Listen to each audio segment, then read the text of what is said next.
Well, good afternoon, Excellencies, distinguished delegates. I extend our warmest welcome to all of you as we gather here this afternoon for the official launch of the Middle East WMD-Free Zone Project final report. First off, I would like to express our heartfelt gratitude on behalf of UNIDIR for the generous support that we've been receiving from the EU for UNIDIR activities in general and for this particular project, of course. We will have the privilege of hearing from Marketa in just a moment. Now, of course, executing a project of this magnitude has been a formidable challenge and would have been under any circumstances, given the contentious nature of the topic and also the region that it focuses on. But furthermore, the world and the region have undergone significant transformations during these past 4 years and since we started the project in 2019. With the project's early months, the emergence of the COVID pandemic presented new challenges to our daily lives and certainly to the way we hold meetings, workshops, and dialogues, and it put quite some obstacles into the way of this project, which is really based on the very idea of dialogues and activities, in-person activities in the region. Simultaneously, international WMD-related regimes have faced substantial challenges, as we're all aware, with disagreements between and among the United States, Russia, and China, as well as between nuclear weapon states and non-nuclear weapon states. It's widely acknowledged now that these regimes and their underlying assumptions are currently experiencing a profound crisis, and we're witnessing increased proliferation and escalation risks that rival those last seen during the height of the Cold War. Additionally, the region itself has undergone significant changes. Over the past 4 years, we've witnessed heightened risks associated with existing and potential WMD programs, as well as the breakdown of the JCPOA. Furthermore, public discussion about acquiring nuclear deterrence capabilities have become more and more prevalent. At the same time, we're seeing increased bilateral and sub-regional cooperation among countries to address shared security concerns. Examples of such developments include the recent Iranian-Saudi rapprochement and also, of course, the Abraham Accords. To promote and support the Middle East Weapons of Mass Destruction Free Zone initiative, the project has organized 23 events, published 15 reports, and importantly, including 2 online tools and a quarterly newsletter, and it contributed to over 57 external events, and Chen Zak Kane, the head of the project, will provide further details on all of this shortly. Now I'll hand over the floor to Marketa. Once again, we extend our sincere gratitude to the European Union for the invaluable support and their willingness to take risks, as well as for their foresight in recognizing the importance and the potential of supporting such a complex project. The experience has been truly gratifying for us, and we firmly believe that it contributes to the objectives of the zone and also paves the way for a better future for the region. Thank you very much, and over to you, Marketa. Thank you very much, Mr. Director. Dear Robin, I would like to, in the beginning, apologize our ambassador's absence. Ambassador Knudsen was called for an urgent commitment, and that have prevented her from being here today with us. So on behalf of the European Union, Excellencies, dear ladies, gentlemen, and dear UNIDIR colleagues, I would like to express my pleasure to open this event. We can't wait to hear on the final report and findings by the project on the zone free of nuclear weapons and all other weapons of mass destruction in the Middle East, which has been funded by the EU. So a warm welcome to all of you. In particular, welcome to UNIDIR's Director Robin Geiss and Project Leader Dr. Chen Zak Kane and her team.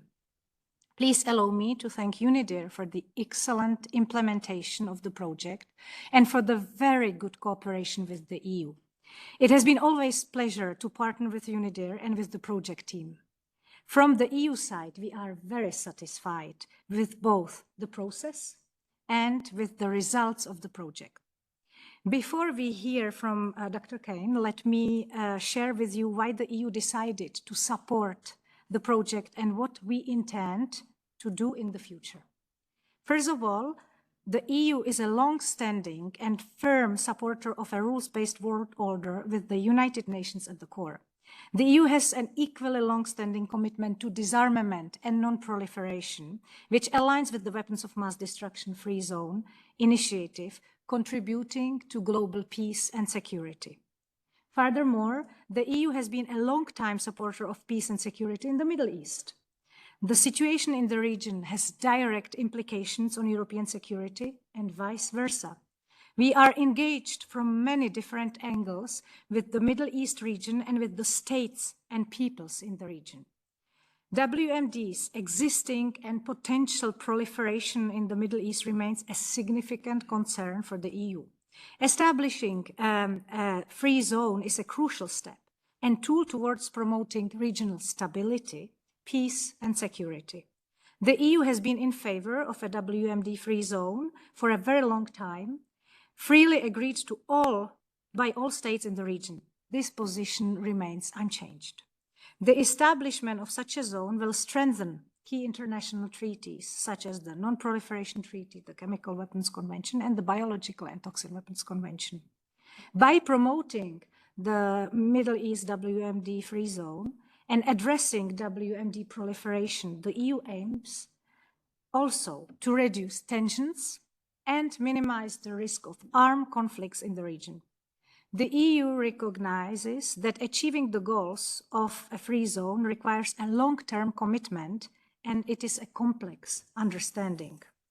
As far as the project itself is concerned, allow me to make a few observations. Firstly, the EU is satisfied that a strong emphasis was put on regional buy-in throughout the project cycle, from the activities to the findings. This is what the EU wanted. We have heard positive comments about the project shared by many officials from the region and beyond. Secondly, like already mentioned, the EU firmly believes in the effectiveness of multilateralism and diplomatic dialogue in addressing security challenges. Constructive engagement and cooperation among regional states are essential for successful establishing a Middle East WMD-free zone. And thirdly, activities throughout the project, events, publications, and dialogues provided a unique opportunity for enhanced confidence building and cooperation among Middle Eastern states. This has been really positive to observe. Finally, the EU remains committed to continue to support the zone. And let me inform you that the EU is prepared to continue to concretely support steps towards a WMD-free zone in the Middle East.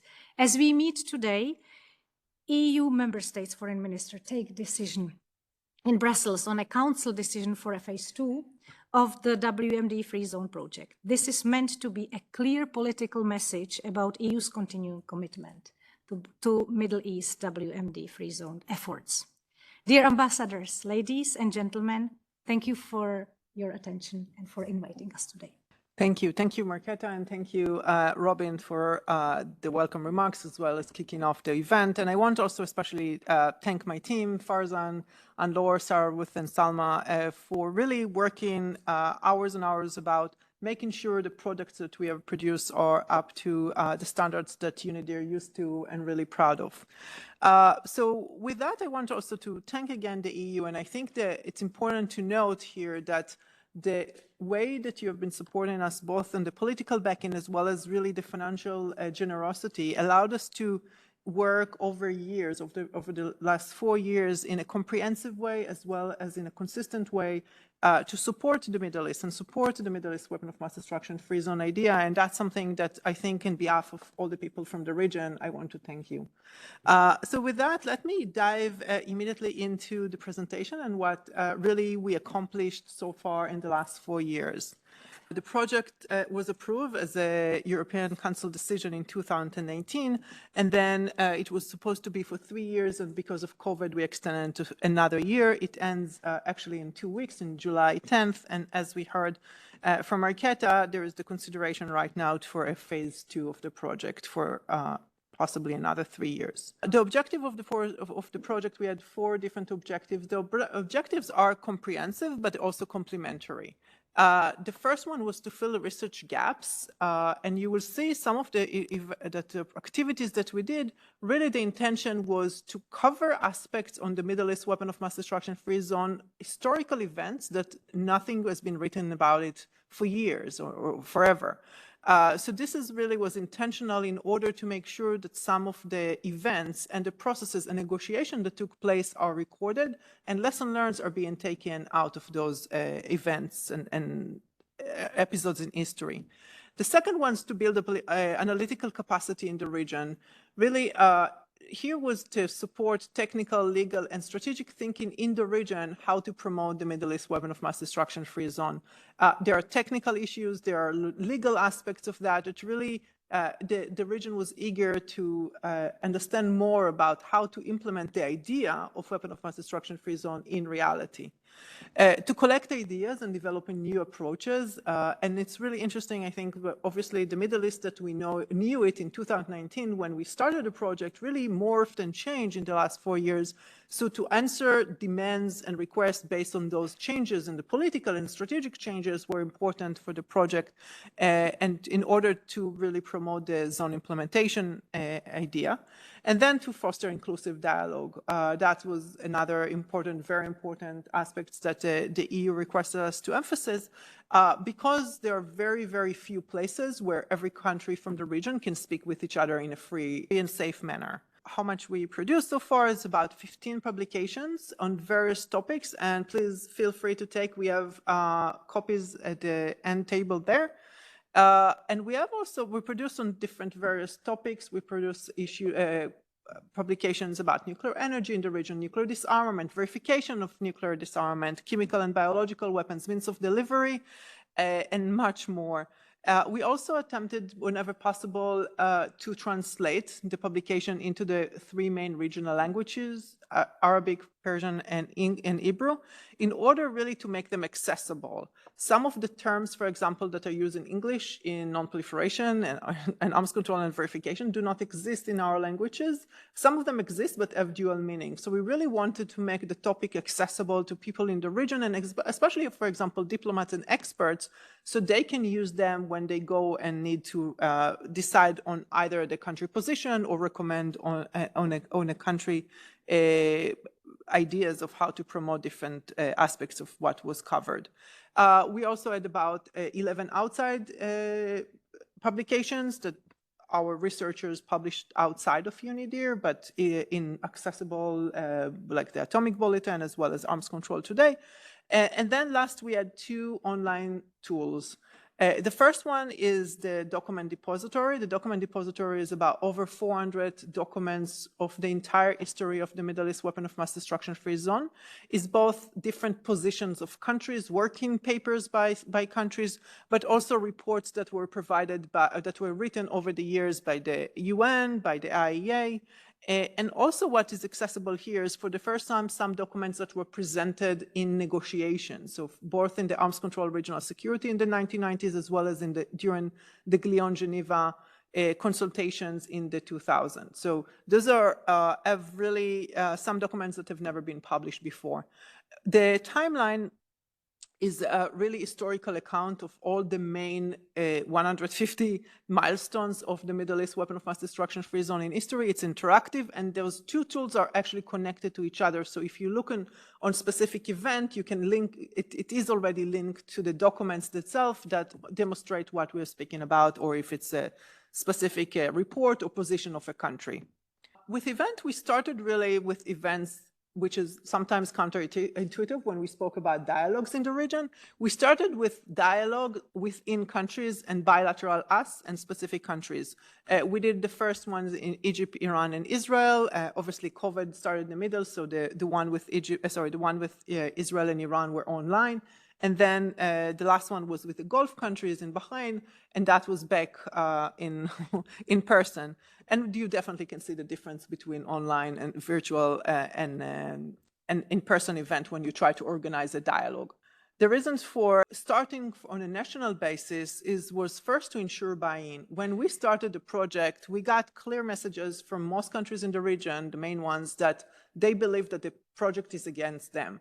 that we are trying to undermine their position or we're trying to force them to do something, given a lot of credit to UNIDIR, but in the sense of they really thought that we're trying to influence their national policies and undermine what they're trying to, what they think is the right way to do. So the first one was really, the first step for us was really to ensure their buy-in and make sure that they understand what the objective of the project, what we're trying to achieve, and really get their understanding, but also involvement. The second one is also we conducted interviews that fed into our understanding of what is needed from the region, what they like to see, what they find important, but also identify the differences, because each one of those meetings obviously fed into a very different kind of dialogue and ideas of what need to happen. What we also is created as a platform, national level discussion and dialogue. As I mentioned, there was not a lot of discussion within countries in the interagency level between the foreign ministry, Ministry of Defense, the military, the scientists, the labs, about what does it mean actually to create, to negotiate and implement weapon of mass destruction free zone in the Middle East. Something like that is a huge undertaking by a country, but it's also multi-level agency and departments. And there was not a lot of dialogue between the people that were supposed or should be in the room when a country make a position or decision about what is the position on specific topics within this big zone topic.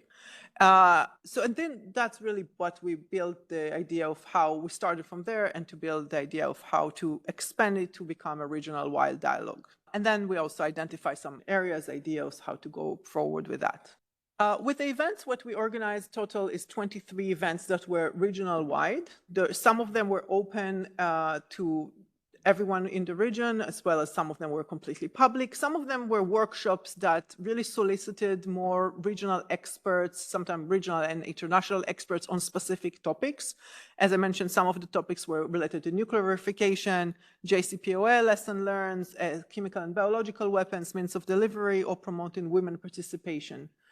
We usually, anything that we did before we went public, and when public event, we really started with a regional workshop, and that was to continue with the buy-in, to vet some of our ideas, to make sure that they understand what we are saying and get feedback from regional experts and diplomats about what need to be incorporated and how they view what we want to present.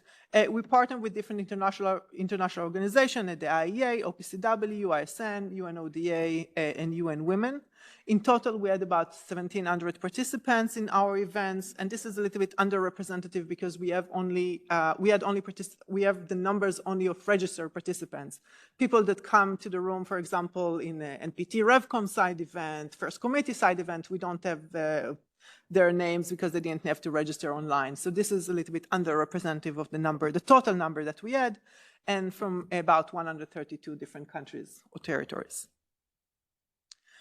This is just illustration about the various activities. So you have on the top the 4 objectives of the project: the research, capacity building, new idea, collecting new ideas, and dialogue. And then under it, you have the various activities and how each one of it fit into serving a specific objective. You can see that some activities serve more than one objective. For example, if we're looking on the chemical and biological weapons dialogue that we had, it's both about capacity building as well as dialogue. So those are things that we worked, some activities serve more than one objective. Just to give you a sense of numbers, as I mentioned, about 1,700 participants in our event, and who we really capture is about 41 officials, and this is officials from all over the world. About 10% are ex-officials, so people that are still involved but retired. We have about 37% of non-government officials and about 12% international organization or regional organizations. From the regional, we had 19 countries out of the 24 countries that are supposedly going to be part of the Middle East zone. 19 representatives were joining our events. From 19 countries, representatives from 19 countries from the region were presented in our event. About the most attended by country was Egypt, Iran, and Lebanon. Egypt, Iran, and Israel, and then Lebanon and Jordan. And some people ask me why Lebanon and Jordan, that relatively are smaller countries, but those are countries that actually serve as the precedent of the session of the November conference of the official UN General Assembly mandated conference that's happening every November. So once they assumed presidency, they took much more interest to understand some of the issues and be involved. If we're looking specifically about the breakdown of who are the registered participants in the region, because at the end of the day, what we do try is to influence directly and inform policymakers and diplomats. The majority are officials from countries in the region, from Egypt and Iran, and then from Israel, we have a little bit different representation, mostly from ex-officials, but there are some officials as well. Engagement on the website, you can see about almost 200,000 visits, and this is a lot of it to the online tools as well, not only to the publications, about 10,000 users from 157 countries. So we got good representation and readership. So moving now to actually what we found in the final reports that I encourage all of you to read. And we have copies in the back, as I said, and it's also online. You will have it available as a link for our audience online. We have entire section that slice each publication, each activities, and explain in very short 150 words or 200 words what were the main findings and what are the main recommendations. And that's for people that don't have time to read the entire paper. It's also clickable, so if you're going online to the report, you can click on it and get directly to the report itself if you want to read it. So this is what, and there are, as we mentioned, there are about 15 different publications, over 15 different publications. So I will not get here to every finding and recommendation from every report that we produce. But what I will do, next please, is to show and illustrate what are the key takeaways that we can take from the entire project as a whole for the last 4 years. So the takeaway, as opposed to recommendations or findings, were really outcomes from the project activities as a whole, and from the output either from event to publication or from the dialogue. They are designed really to capture the variety of different opinion and views that were presented to us, and they are descriptive rather than prescriptive. So I will describe what we found. Those are not recommendations. The countries in the region can take them and do whatever they think will be best in order to promote the zone idea, but it's really a description of what we found over the 4 years overall from all those activities that we conducted. So we divided the main takeaways to 3 different groups. The first one is factors that affect in progress towards establishment of the zone. The second one are lessons learned from past weapon of mass destruction and current ongoing weapon of mass destruction free zone processes, and the role of sustained and focused dialogue. Going first to the factor that affect in progress. So there are some factors that all of us know and all of us have been covering the topic of the zone well aware of, and those are persistent factors. For example, the existence of weapon of mass destruction capabilities in the region. It's probably one of the few regions that have all the 3 kinds of weapon of mass destruction in it. There is lack of participation in weapon of mass destruction treaties, so universalization has been an issue, but there is also issue of violation. Once countries are signing and ratifying treaties, they don't always, they're not always obeyed by their commitments, so there's issues, violations. And then there is different position about what really the zone is supposed to achieve and how to achieve it, and I will get to that a little bit more later on. And then there is deep mistrust between countries in the region, and these are things that have been with us for many decades, so there is nothing new here.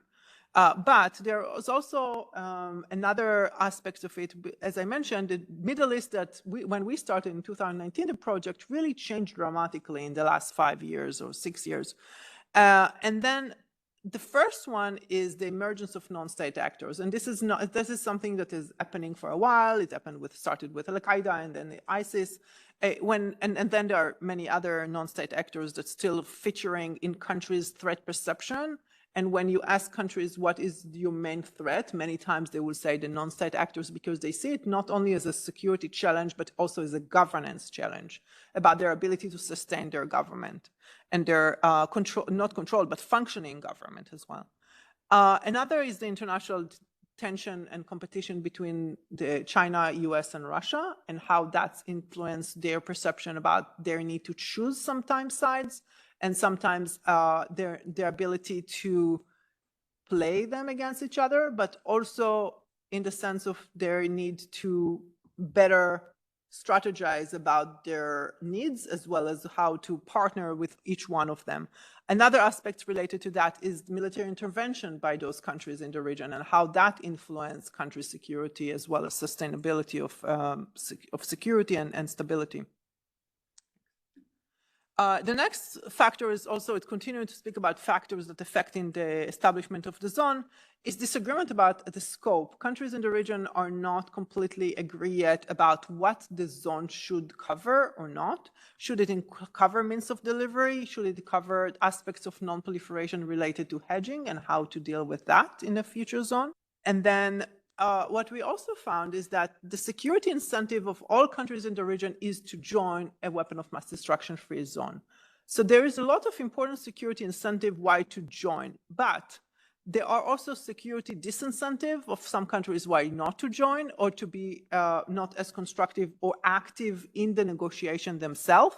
And those overwhelmingly, unfortunately, bigger and larger than the security incentive to join. And that's why sometimes it prevents countries or joining or actively participating in the negotiation. We thought that maybe economic or technological development can be a way to attract more cooperation or incentive to join the zone, in order really to what we call expand the pie, that it's not only security, but all other promises that can help.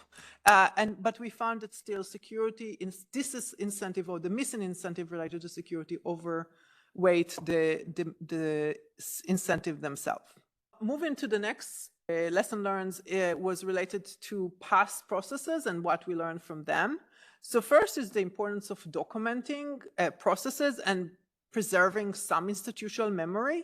This is an issue within processes. It's an issue within the delegations as well. So this is in the two main processes that happened until now, and I mentioned them, the arms control and regional security in the 90s and the GLIO in Geneva. Nothing was written about it. Nothing was written about it in the official level. So there is the agreement was that no records will be kept. And indeed, no records were kept. So one of the problems for us when we're speaking about one of the objectives is to address gaps in the knowledge, was to resurrect some of the documents, to try to find them, to try to identify what was the position.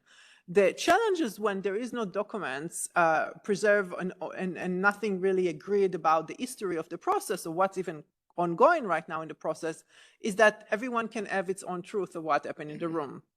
And then you have competing narrative about what's the other side position was, what the other side, you assign to them different objectives and different positions. And also it's much easier to blame the other side, whatever the other side is, that why the process failed.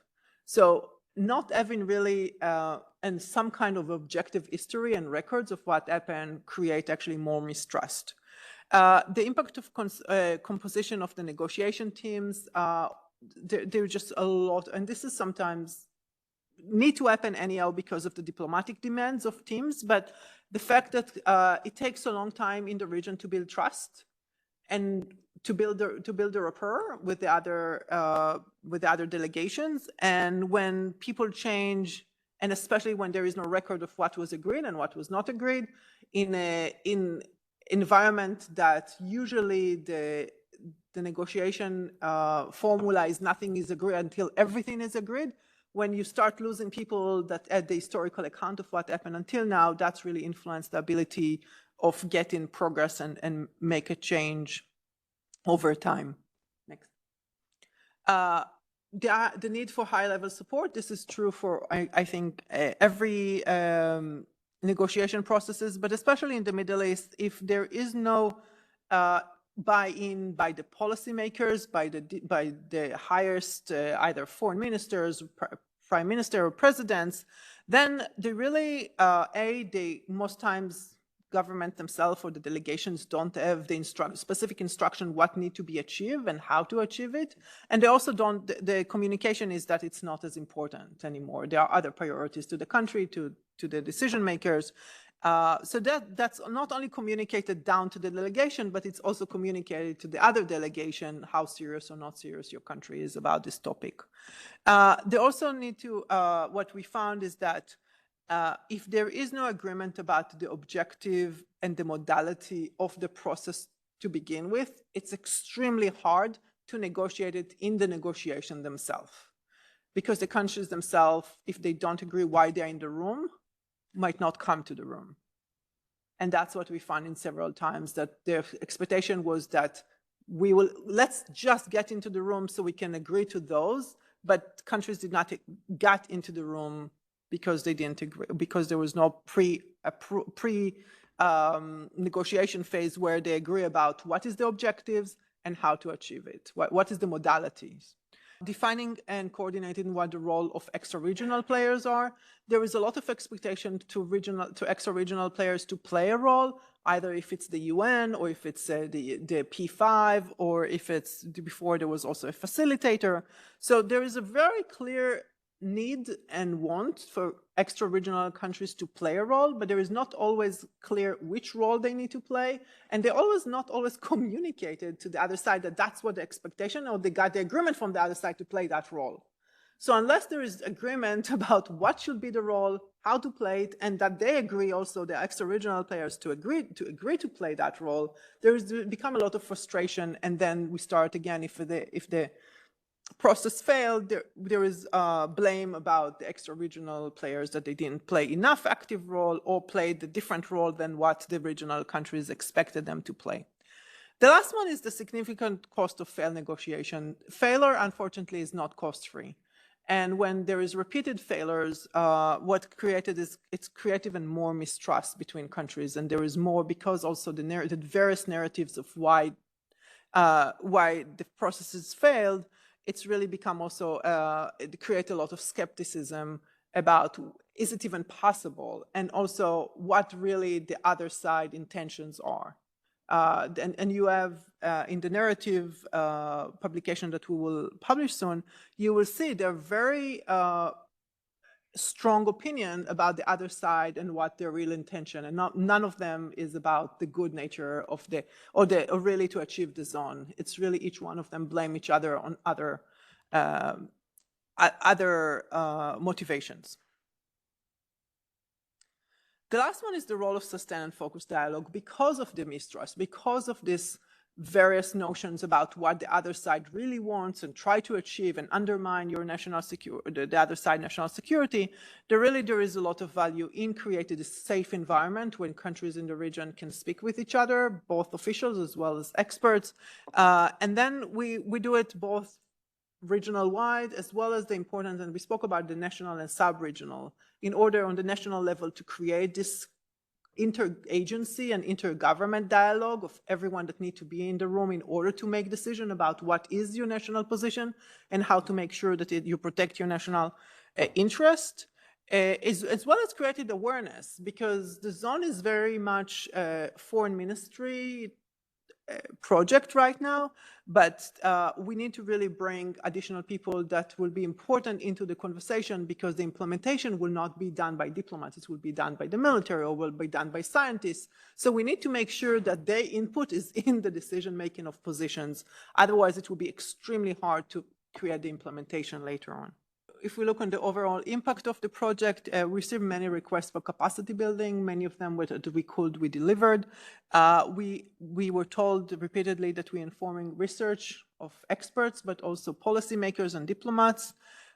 We provided support when we were asked from regional state about developing their draft, summarizing their positions, summarizing other country positions that they don't always understood or were not in the room when there was a statement, and really try to help the bridge the different positions.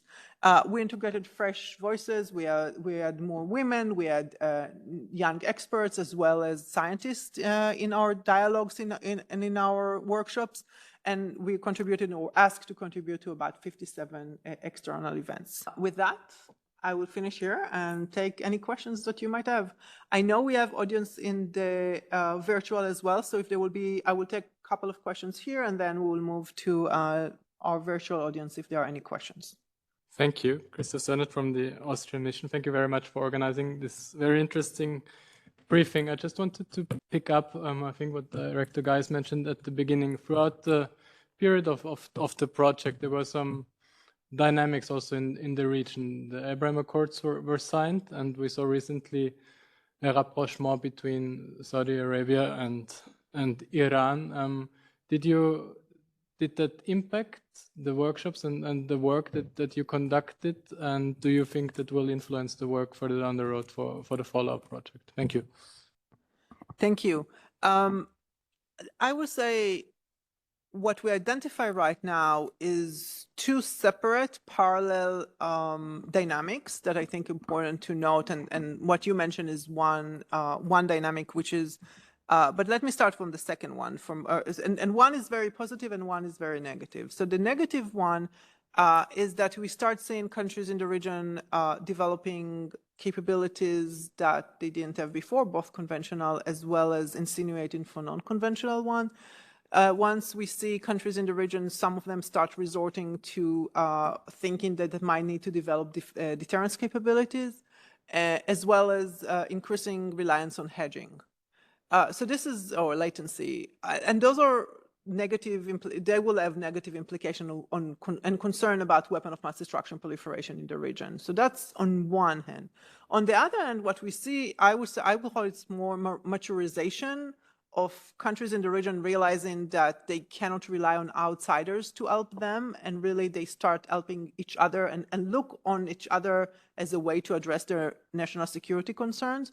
And that really led to the Abraham Accords, to the reconciliation of the diplomatic reconciliation between Iran and Saudi Arabia, the Israeli-Lebanese demarcation, maritime demarcation. So we see really this ad hoc arrangements or agreements in order to promote regional security on a bilateral or sub-regional level, which I think those are really positive trends. And I think something that we, especially in the new phase, would attempt to capitalize in order to really see where the synergies are.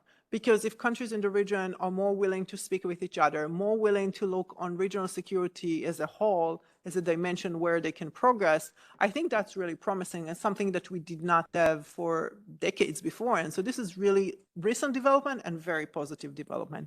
It did not really influence the current phase as much, especially since the Saudi-Iranian reconciliation just started even at the end, about couple of months ago. With regard to Abraham Accords, I think the accords as they are right now dealing with specific regional security aspects that are not necessarily weapon of mass destruction related, but I think, again, they are fitting each other, right? Because when countries feel more secure and when they start speaking about security in general, proliferation is part of that. So even if it's not dealing directly with weapon of mass destruction or proliferation, I think countries, when they start feeling more secure and more comfortable with each other, it opens the opportunity to other dimension as well. So I think there might be space for that over time.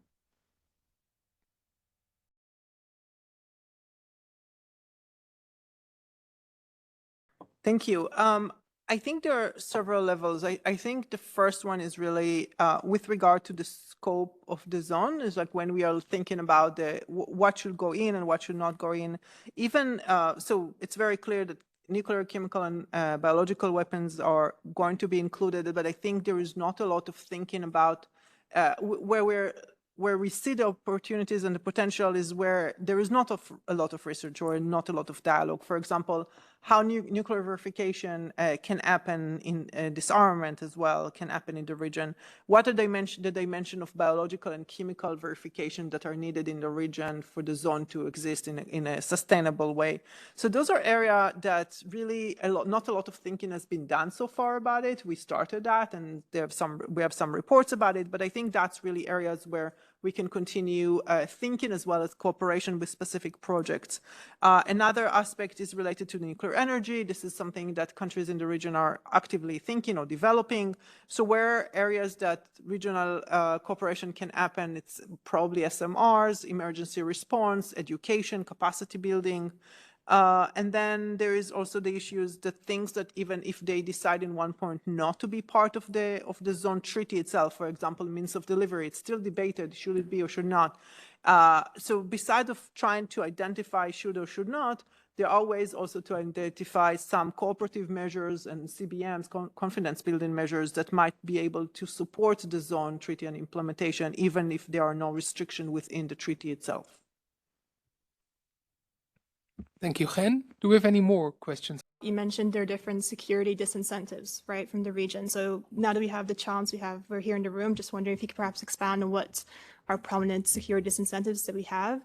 And the second question I have is more about the extra-regional role. You discussed that that regional states do want to have extra-regional states, if it's the US, Russia, UK, and the EU, to have a role, but what that role is, it's different if it's a facilitator or a guarantor. So I'm just wondering, has that role evolved throughout the last few decades? Is there a difference that we can see? So those are my questions. Thank you. So I think the different countries, there are different security disincentive. I would say for Israel mainly, the disincentive is that for them, they see the process, especially as it is right now, is very oriented against them and towards nuclear disarmament. What they would like to see is to expand the breadth of negotiation also to regional security aspects. And this is something that so far has not been agreed on. So I think for Israel, the question is what there is for me there, and they said what they would have liked to see, but that's not something that right now there is agreement in the region that should be the scope, or actually there is disagreement about that. For other countries, for example, Iran, there is some aspects related to disincentive with regard to the definition of the Middle East. The Iran threat perception is not necessarily regional. It's the US, it's to some degree Israel, but it's also other countries that are not going to be part of the zone, Afghanistan, like Pakistan, Afghanistan. So this is, again, it's regional security dimension that is make them not. It's not that they don't participate in the negotiation; they do participate, and actively so. But it's something that they're aware that will not serve necessarily directly their national security interest if it's very limited. So it's more the missing incentive rather than disincentive, I would say, for Iran. You asked about the role of extra-regional players. It changed over time.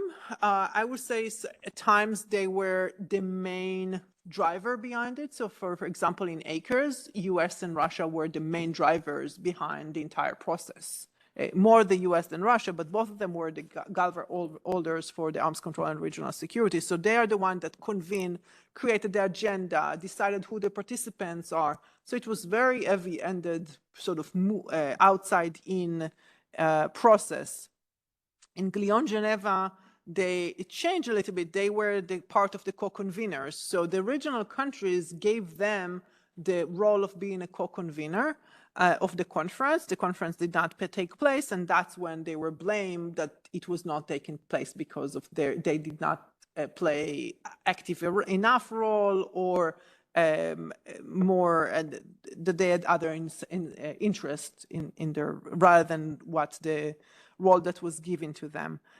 They also, because they are the three, UK, US, and Russia are also the co-sponsor of the NPT. They have some role because of the 1995 Middle East resolution.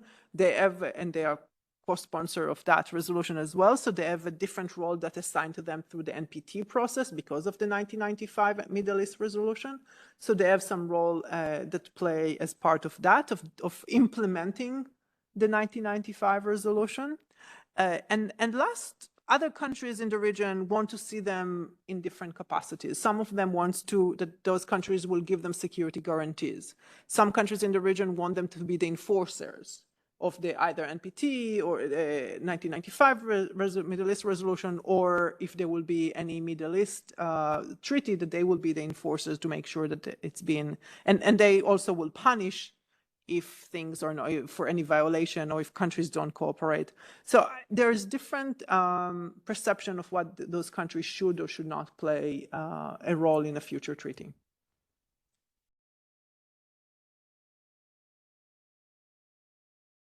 I think in general, I have more hope for the region. I think there is, as I mentioned, in the last 5 years, maturization that we didn't see before. And I think in the sense of countries really feeling that they are owed to take their responsibility of their future by their own hand, in the sense, and really try to find diplomatic solutions to their problems. So in that sense, I'm very hopeful. I think also with the process that is going on right now in New York, I think countries in the region are asking the right questions about how to progress. I think they identify the right issues that they need to dive in and understand more in order to create progress. And I think they understand also that it's very important that it's a big undertaking that might take time. There is no fixed and easy solutions. And this is something that I think they're doing in the right way and progressing in a very comprehensive and thoughtful way. Thank you, Chen. Thank you all very much for today, and we look forward to seeing you at another UNIDIR event very soon. Have a good afternoon. Thank you.